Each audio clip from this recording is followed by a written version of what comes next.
So usually when it comes to like the intro to an episode, when it has like the sponsor logo, you see that on TV in Japan, but typically when you're watching it on a Funimation, a Crunchyroll, they cut that out. So I was really curious why they decided to add it in this episode, but then when the ending starts playing and you see it again and it starts doing that glitching effect as then you see the "can you see me" kind of like cliffhanger, go read the manga, hope for a season 2 someday. Very, very clever bait and switch of something that I thought maybe they just forgot to cut it out this week, but no, it was there to make us think that it would be completely normal, because had they not had it at the beginning of the episode, we would have been like, what the hell, why is it here? Like, that doesn't make any sense. Now, there's a lot to talk about in this episode. It definitely resolves quite a lot while leaving so much more left to tell. It definitely gives you that go read the manga if you can't wait, but at the same time knowing that there's a decent amount of chapters. Now, there isn't enough for a season 2 as it stands, but I think they adapted like 20-something chapters out of the 38-ish or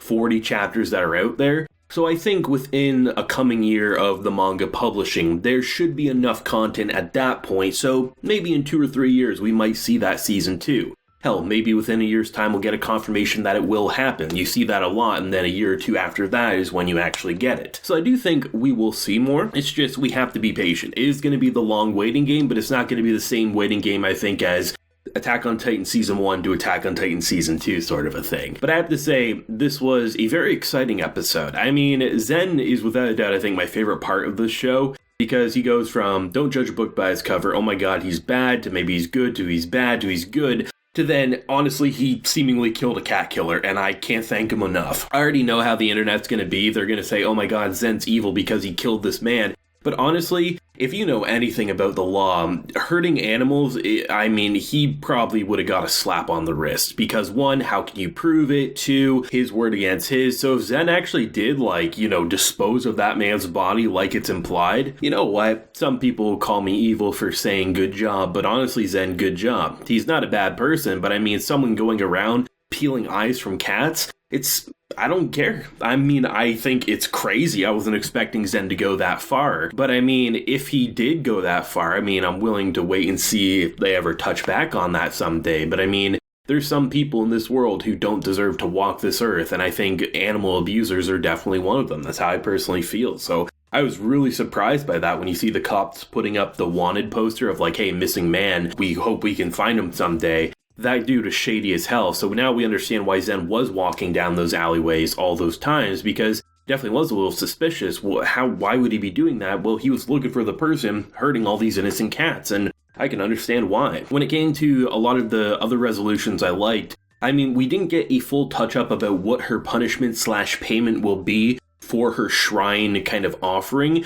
We do get a very freaky shrine dream about her going and hopefully, talking with them, because clearly payment needs to be paid. There's definitely been a divide. I think most people have been worried about what her payment would be, but there definitely was a vocal chunk saying, given the type of religious kind of spiritual stuff we've seen, them wanting to do anything negative just doesn't seem likely. So there was a pretty mixed opinion about, after the 3 uses are up, would she have to give her soul? Would she have to do something horrible? And we don't quite know, but it definitely is looking more and more likely that there is a steep price to pay, and I think the longer she waits to pay it, the worse it will get, but only time will tell, right? But I did like seeing just how freaky it did get, because despite their almost angelic look, they definitely went demonic, and I'd honestly argue may be the most demonic thing we've seen, because you have all these like spiritual things, the bells, but the snake-like form and the hovering over her. It was pretty freaky, especially with how they got closer and closer as the normal spirits that we've come to expect are there.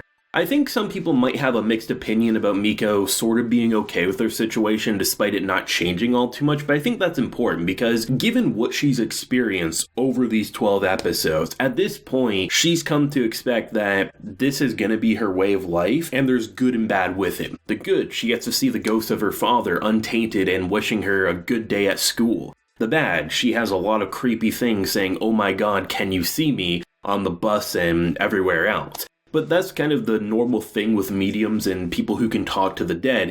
It just randomly happens one day. That's how all stories have gone about it, or at least all the ones I can really remember. And it's a hard adjust for probably a long time, especially if you're dealing with shit that she is. And eventually it comes to a point after having enough spooky situations or you've dealt with it long enough that you say, this is my normal way of life, and it's probably going to be an entire journey over my life to understand everything about it. That fortune teller, as an example, we don't know who sent her the postcard. That definitely is another unresolved thing, but it definitely says that her story isn't over either, and she's probably experienced over her 50 years of kind of talking with the spirits and understanding spiritual things. Like, it's going to be a long journey, so we can't expect everything to be resolved. But I think they did a good enough job at taking the main points that we've come to question, like who was the real cat killer, why was Zen in the alleyways, is there going to be a payment that's a little more sinister? So they definitely resolved, but still set up to say, if you want to go buy that manga, because ultimately anime is a promotion for the manga more often than not, you definitely are going to be jumping in. But it also doesn't feel like a complete blue balls ending. It feels like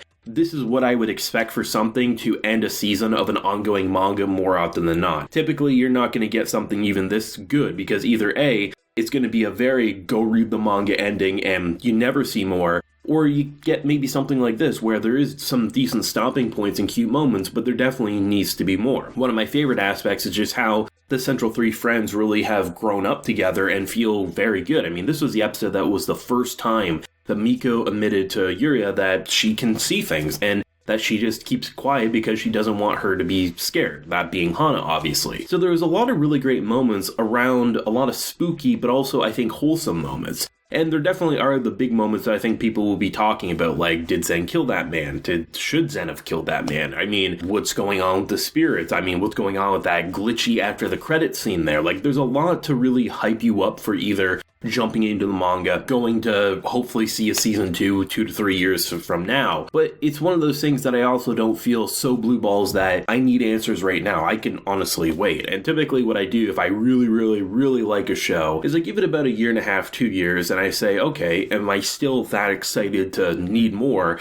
No knowledge of it, then yeah, maybe I'll go take a look at that manga afterwards, because anime is definitely my preferred medium with the voice acting, the opening and the ending, the music, all that type of stuff. But this was just it was satisfying despite having so many questions still. It's probably the best way to put it, and without a doubt, the freakiest episode yet. There's definitely been 3 or 4 moments within this anime that had been drop dead scary, but there was something about knowing there's probably a price to pay and having those spirits get closer and closer as they get angrier and angrier at her offering. I thought it was just money at first. I was like, maybe they just want money. They don't want damn food. They're ghosts. And then seeing just everything like that was just so spooky. I mean, definitely this was one of the more memorable shows of the fall season. Easily one of the craziest thriller horror slice of life mixtures of an idea that the anime medium has seen in quite some time, and maybe even ever, because there really isn't a lot of shows that nailed the atmosphere that this show was going for. It had the fan service, it had the comedy, it had the horror, it had the spooks, it had the wholesome, and it had the depressing, and honestly, it's a really, really solid show that I'm going to be rewatching in the near future anyway. Not just yet, but in the near future, probably early January. I think I'll take a look at this one again and watch it with some people, but great show. Honestly, there's not much I would have changed besides wishing it was a 2-core, but I understand when there's only so much chapters available, you can only do so much, and honestly, most of the times going past 12 episodes is just leading to production issues, so I'd rather wait for a quality season 2 than a kind of mixed bag 2-core, so let me know your thoughts and feelings down below. What do you hope to see in season 2 someday? Leave a like if you enjoyed and subscribe if you're new around here. So until next time, everyone, please take care and have a good one.